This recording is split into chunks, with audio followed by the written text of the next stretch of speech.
ça défonce. Lille, c'est toujours un kiff. Il y a Orelsan et l'équipe de son film Yoroi qui sont à Lille pour faire leur avant-première. On va leur poser quelques questions. Vu que c'est l'histoire d'un gars qui a envie de partir, on trouvait que le Japon c'était un pays un peu de rêve, tu vois. J'ai grandi en regardant des mangas, j'aime beaucoup le Japon.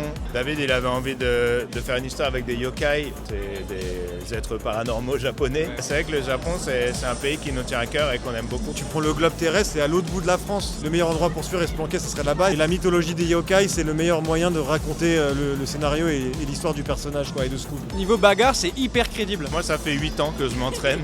Donc, je me suis entraîné avec des cascadeurs. Je connaissais pas le MMA, j'ai regardé le documentaire, j'ai fait ah c'est ça le MMA et je me suis inscrite à un cours avec des mecs de 90 kg, j'étais la seule meuf. Le rôle que tu incarnes, finalement, c'est un peu un anti-héros. T'as une armure de ouf et finalement, tu te fais bolos. Le film, c'est pas un film de super-héros, justement. C'était intéressant un peu de revoir les codes et d'avoir un héros aussi qui a besoin d'évoluer. Et c'est vrai que le perso, il a plein de moments où il se fait niquer, où il est un peu lâche. C'est vrai que le personnage le plus fort du film, en fait, c'est le personnage que joue Clara, c'est Nanako. Dans le film, un truc qui nous a vraiment marqué, c'est l'humour. On a vraiment beaucoup rigolé. On a trop rigolé à faire ce film. Ouais. En plus, avec Clara, on aimait bien faire de l'impro, on aimait bien rajouter des trucs. À chaque fois je faisais une impro avec Aurel, j'essayais de pas rire quoi, c'était super difficile. Sincèrement, j'ai passé un super moment en regardant le film. Ça fait trop plaisir, on est trop contents. Et content de vous avoir à Lille aussi. Bah ouais, ça défonce. Lille, c'est toujours un kiff.